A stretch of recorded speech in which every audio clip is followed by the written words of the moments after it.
నా పేరు ప్రమోద్ అండి. నేను యూట్యూబ్లో సనాతన ట్రావెలర్ అని ఉంటుంది అది యూట్యూబ్ ఇంకా ఇన్స్టాగ్రామ్. నేను 2010 నుంచి సాయిబాబాకి హారతి పట్టడం స్టార్ట్ చేశాను, 4 హారతులు. సో 2014 ఆ టైంలో సాయిబాబా సచరిత్ర చదువుతుంటే మొత్తం నెగిటివ్ థాట్స్ వచ్చేవి. సో అయ్యగారికి చెప్పిన, అయ్యగారు ఇట్లా అవుతుంది, మరి చదవాలా ఆపేయాలా అంటే, ఒక పని చేయి, నువ్వు డైలీ 4 హారతులు పాడతావు కదా, అది సరిపోతుంది అని చెప్పారు అన్నట్టు.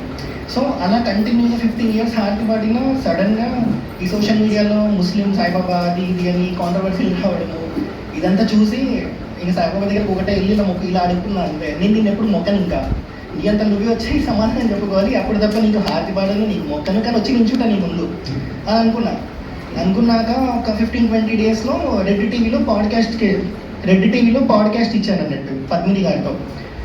వెళ్ళింది ఈషా ఫౌండేషన్ మీద పాడ్కాస్ట్ ఇవ్వడానికి, అక్కడ ఏం జరుగుతుంది అంత ఎక్స్పోజ్ చేయడానికి. కానీ అక్కడికి వెళ్ళేటప్పటికి వాళ్ళు 2 చైర్స్ వేసుకొని కూర్చున్నారు, రెడీగా ఉంది మొత్తం సెటప్. కరెక్ట్ టైంకి వచ్చారండి, మీరు సాయిబాబా గురించి మాట్లాడతారా అన్నారు. పాజిటివా నెగిటివా? నేను 15 ఏళ్ళ నుంచి హారతి పాడుతున్నానండి అని చెప్పాను. లేదంటే మేము సాయిబాబా భక్తులు పాజిటివ్గానే ఉంటుంది అని అన్నారు. అయితే ఒక పని చేద్దామండి, సాయిబాబా భక్తుల గురించి నెగిటివ్గా, సాయిబాబా గురించి పాజిటివ్గా చెప్తా అని చెప్పాను అన్నట్టు. సో ఎందుకంటే సాయిబాబా భక్తులకి భక్తి ఉంది, కానీ సాయిబాబా గురించి ఎవరైనా క్వశ్చన్ చేసినప్పుడు సమాధానాలు లేవు. బుక్కులు అవైలబుల్ ఉన్నాయి, కానీ ఎవరికి ఎట్లా సమాధానం చెప్పాలి తెలియదు. ఇప్పుడు సాయిబాబా సచరిత్ర పట్టుకొని కాంట్రవర్సీ చేస్తున్నారు. ఈ టైంలో నాకు పద్మిని గారితో పాడ్కాస్ట్ చేశాక దుర్గాప్రసాద్ గారు ఇంకా సాయి శ్రీనివాస్ అన్న పద్మిని గారి దగ్గర నెంబర్ తీసుకొని నాకు కనెక్ట్ అయ్యి మొత్తం ఇన్ఫర్మేషన్ ఇచ్చారు అన్నట్టు. అసలు సాయిబాబా ఏంటి, సంప్రదాయం ఏంటి, సాయిబాబాకి సంప్రదాయం ఏంటి అని అడుగుతూ ఉంటారు కదా. సో సంప్రదాయం ఏంటి, సాయిబాబా తత్వం ఎట్లా అర్థం చేసుకోవాలి. ఇప్పుడు చాలామందికి ఏంటంటే దేవుడి అవతారాలు ఉంటాయి, గురువులు ఉంటారు. గురువుని దేవుడి స్థాయిలోకి దింపితే గురువు స్థాయి తగ్గించినట్టే ఒకలాగా. అందుకే కదా సనాతన ధర్మం గురు వైభవం చెప్తాం, కానీ సనాతన ధర్మం దేవుడి వైభవం అని చెప్పాము. ఎందుకంటే దేవుడి అస్తిత్వమైన బయటపడాలంటే గురువుతోనే రావాలి. సో ఇలా చాలా ఇన్ఫర్మేషన్ ఇచ్చారన్నట్టు, లైక్ పురాణాల్లో ఎక్కడ ఉంటాయి, ఎలా చెప్పాలి, దత్తాత్రేయ స్వామి అవధూత అవతారంగా ఎలా వచ్చారు, ఏం చేశారు, ఇవన్నీ నాకు సాయి శ్రీనివాస్ అన్న, దుర్గాప్రసాద్ గారు బాగా ఇన్ఫర్మేషన్ ఇచ్చారు. దాని తర్వాత బాలన్న నుంచి కృష్ణ చైతన్య అనే పరిచయం అయ్యారు.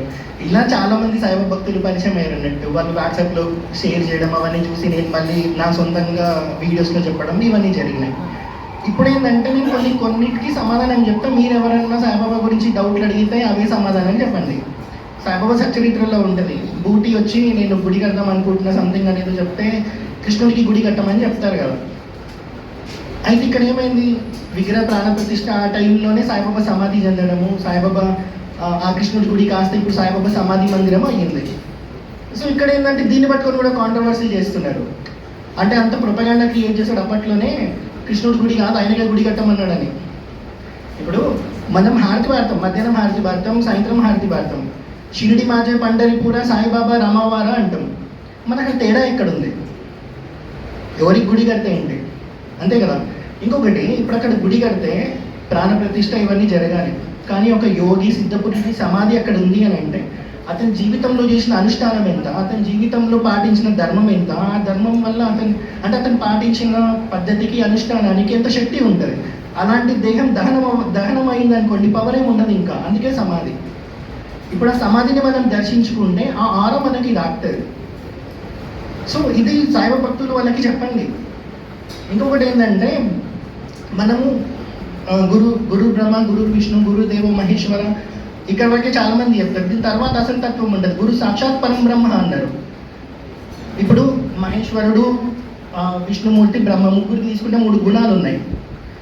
దీని తర్వాత వచ్చింది పరం బ్రహ్మ. ఇంకా ఆయనకి గుణాలు ఏమి ఉండవు, ఆకారమే లేనివాడికి గుణాలు ఏమి ఉంటాయి. ఇప్పుడు దిగంబర మంత్రం కూడా అంతే, దిగంబర దిగంబర శ్రీపాద వల్లభ దిగంబర. ఇది మనం ఇట్లా చూసుకుంటే సాయిబాబా బట్టలు చినిగిపైన వేసుకున్నాడు, ఆయన అవధూత ఏంటి అంటారు. అరే అంబరమంతా వ్యాపించినోడికి నువ్వు బట్టలు ఎట్లా కుడతావు, అందుకు కదా అది చిరిగిపోతే ఏంటి, అది ఇంకోటి అయితే ఏంటి. ఇప్పుడు రమణ మహర్షి ఆయన స్నానం చేసేటప్పుడు టవల్ ఏదైతే తుడుచుకుంటారో దానికి మొత్తం హోల్స్ ఉండేవంట. అప్పట్లో హైకోర్టు జడ్జిలు, ఐఏఎస్ ఆఫీసర్లు వీళ్ళందరూ వచ్చి ఇదేంటి మీరు ఇవన్నీ వేసుకుంటున్నారని అడిగితే, మీరు ఇవి మాత్రమే చూస్తున్నారు, నేను ఇంద్రుడితో ఇది చేస్తున్నా అంటారు అన్నట్టు. సో ఆ తత్వం వాళ్ళకి అర్థం కాదు. సో మనకేంటంటే సాయిబాబా గురించి ఒక సచరిత్ర పట్టుకుంటే చాలా జ్ఞానం వచ్చేస్తుంది. కానీ సాయిబాబా వేరే యోగులలాగా చాలా లీలలు ఎక్కువ చేసినట్టు సచరిత్ర మనకు కనబడదు. చేసిన కొన్ని లీలలు హేమాడ్ పంత్ రాశారు, కానీ ఇందులో ఉన్న చరిత్ర, ఇందులో ఉన్న లీలలకి సంబంధించి దాని వెనక అంతరార్థం ఏంటో నీకరలి బాబా రాశారు, రమణ మహర్షి రాశారు. లేకపోతే సాయిబాబా గురించి ప్రపంచం అంతా చెప్పమని చెప్పి తెలియాలి అని చెప్పి రమణ మహర్షి ఎందుకు కోరుకుంటారు? డివి నరసింహస్వామిని షిరిడీకి వెళ్ళి నువ్వు సాయిబాబా గురించి బుక్ రాయంటే ద లైఫ్ ఆఫ్ సాయిబాబా అని బుక్ రాశారు. సో సాయిబాబా సచరిత్రలోనే కాకుండా చరిత్ర ఇంకా చాలా బయట ఉంది, ఇది చాలామందికి తెలియదు. సో సాయిబాబా భక్తులు సచరిత్రతో పాటు ఇందులో సాయిబాబా ఈ లీల చేశారు అని అంటే దీని వెనక తత్వం ఏంటి? ఇప్పుడు గురువుని తీసుకుంటే తత్వం పరంగా అర్థం చేసుకుంటాం, గుర్తుపడతాం తత్వం పరంగా. ఇప్పుడు సాయిబాబా సచరిత్ర మీరు తీసుకున్న సాయిబాబా అవతారంలో ఏది తీసుకున్నా సరే ఆయన అవధూతలాగా వచ్చినప్పుడు ఏం చేశారు అంటే మళ్ళీ వేరే అవధూతల లీలలు మనం చూసినప్పుడు మనకు అర్థమవుతుంది.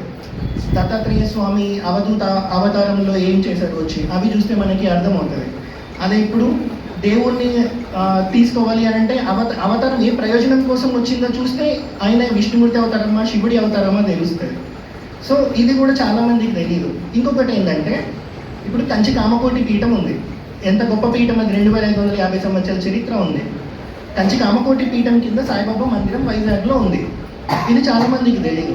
సాయిబాబా నిజంగా ముస్లిమే అయితే అంత వైదిక నిష్ఠతో ఉన్న కంచి పీఠం వాళ్ళు సాయిబాబా మందిరాన్ని 29 సంవత్సరాల నుంచి ఎందుకు నడిపిస్తున్నారు? 96లో జయేంద్ర సరస్వతి స్వామి ఉన్నప్పుడు పెట్టారు ఆ మందిరం. మీరు చూస్తే మందిరంలో ఎక్కడుంటుంది, శివాలయంతో పాటు ఉంటుంది, బోర్డు మీద కూడా మీకు పార్వతీ సమేత ముక్తేశ్వర ఆలయం అని ఉంటుంది, కింద సాయిబాబా మందిరం అని ఉంటుంది. మందిరం మనం ప్రార్థన చేసుకోవడానికి, మనం గురువుకి శుశ్రూష చేయడానికి వీటికి మనం మందిరాలు కట్టుకుంటాం. దీనికి ఆగమాలు ఎక్కడ ఉంటాయి? గురువుకి మందిరాలు కట్టడానికి ఆగమాలు ఎక్కడ ఉన్నాయా? లేదు కదా. అది ఇప్పుడు కంచి కామకోటి పీఠం వల్ల పైన ఆలయం, కింద అదే బోర్డులో మందిరం అని రాశారు. ఆలయానికి మనకి ఆగమాలు ఉంటాయి, దేవుడికి ఒక మూల మంత్రం ఉంటుంది, చాలా ప్రాసెస్ ఉంటాయి. కానీ గురువు దగ్గరికి మనం వెళ్తే ఆయనకి శుశ్రూష చేస్తే కాదు, దేవుడికి మనని దగ్గర చేస్తాడు. వీళ్ళు ఏం చేస్తారంటే సోషల్ మీడియాలో మొత్తం ఒక ప్రొపగండా లాగా గురువుకి అసలు రెస్పెక్టే ఇస్తలేరు. ఎట్లా రెస్పెక్ట్ ఇస్తలేరు అంటే వీళ్ళ గురువే సాయిబాబా ఆరాధన చేస్తున్నాడు, కానీ గురువు దగ్గరికి పోయి ప్రణిపాతం చేసి క్వశ్చన్ చేయండి రా అని చెప్పి సాయిబాబాని తద్విత్తి ప్రణిపాతేన చెప్పారు. ఆ శ్లోకం మనం 2-3 సార్లు చెప్తే ఈ యూట్యూబర్లకి చిరాకు వచ్చి ఇంకెన్నిసార్లు చెప్తావు అదొకటే శ్లోకం అంటారు అన్నట్టు.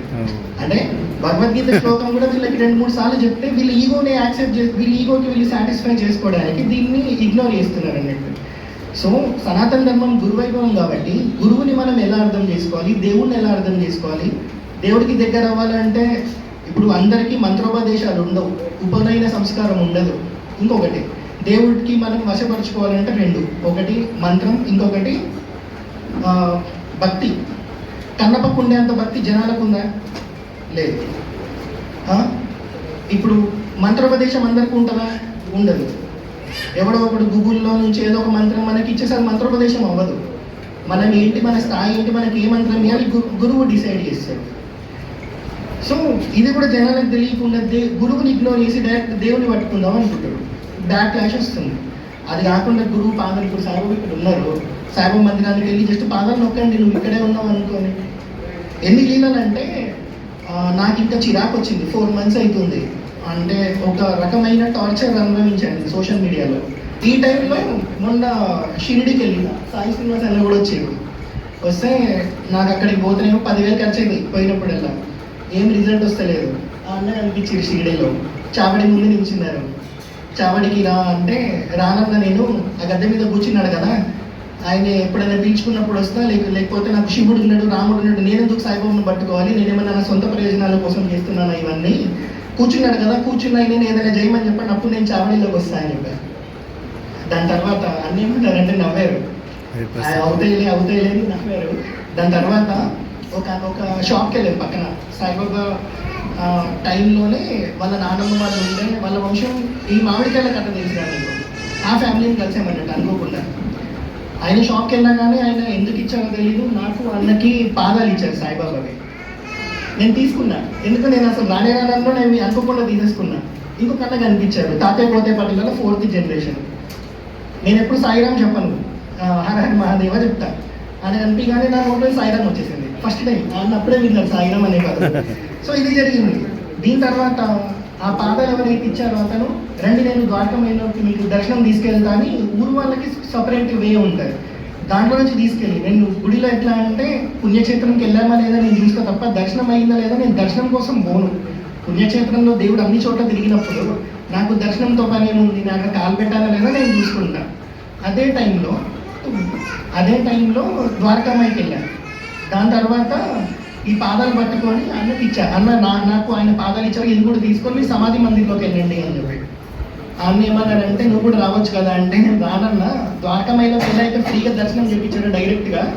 ఇప్పుడు మనం ఇక్కడ ఉన్నాం కదా, ఒక 150 మీటర్స్ దూరంలోకి వెళ్తే గేట్ నెంబర్ 2 వస్తుంది. ఆ 2 దగ్గర నుంచి షిరిడి సెక్యూరిటీ ఆఫీసర్ రోహిదాస్ మాలి అని ఉంటారు. ఆయన నా ఎదురు ఇలా రావాలి, మనం ఇలా వెళ్తున్నప్పుడు ఆయన ఇలా రావాలి, దర్శనంకి నన్ను ఫ్రీగా తీసుకెళ్ళాలి అన్న. అప్పుడు మాత్రం నేను వస్తా అని చెప్పిన. ఇలా మేము వెళ్తున్నాం, రోహిదాస్ మాలి ఇలా వచ్చారు. మళ్ళీ నేను ఈ విషయం ఆయన చెప్పిన మొన్న కలిసినప్పుడు చెప్తే ఆయన అసలు రాలేదట. సో అప్పుడు నేను ఇంకా ఫిక్స్ అయ్యా, ఈ కొడుకులకి ఇట్లనే సమాధానం చెప్పాను. నా భాష బాగుండదు, వీడియోస్లో ఆబ్వియస్లీ బాగుండదు. ఎందుకంటే సాయిబాబాని రిప్రజెంట్ చేసి నేను ఒక్కనే, ఇంకెవ్వరు లేరు. సాయిబాబా భక్తులు శ్రద్ధా సబూరి అని కామ్గా ఉంటారు, అట్లా కాదు. శ్రద్ధా సబూరి అని 2 పెట్టుకొని ఈడ్చి ఒకటి కొట్టామనుకోండి ఓపికతో గట్టి దెబ్బ తాకుతుంది. నేను అది చేస్తున్నాను సోషల్ మీడియాలో. దానికి కారణం ఆయన చరిత్ర నువ్వే చెప్పాలి అన్నప్పుడు నాతో చెప్పిస్తున్నారు చూడండి. అవును అవును. హార్ట్లో బాగా తెలుసా మీకు? హార్ట్లో బాగా నన్ను నానవాలి అంటారు ఆయన.